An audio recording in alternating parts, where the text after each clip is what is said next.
Здравейте, брати и сестри!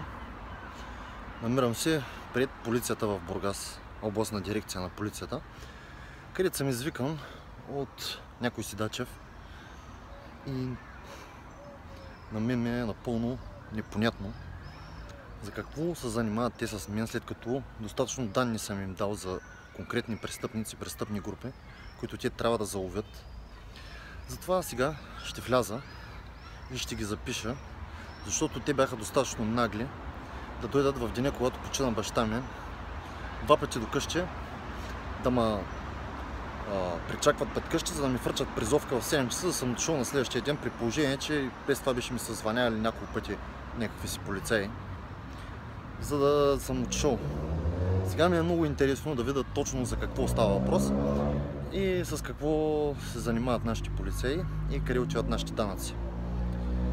И защо хората, които се опитват да направят нещо за България, биват привиквани за заплашване а полицията не си върши работа, при положение, че ни дадохме информация за Мишо Арабина.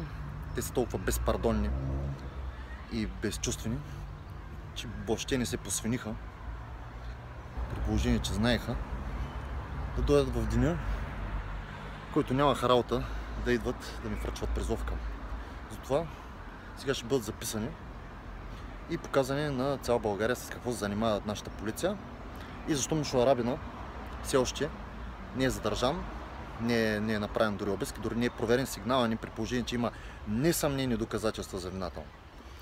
Сега ще влезем при господин Дачев, който много напираше да отида при него в деня, в когато почина баща ми, за да видим точно за какво ме търси и с какво ще се занимава нашата полиция, при положение, че има достатъчно престъпници.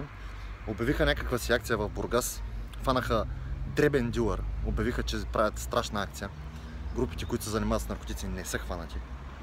Затова сега отивам и ще ви покажа с какво се занимава нашата полиция.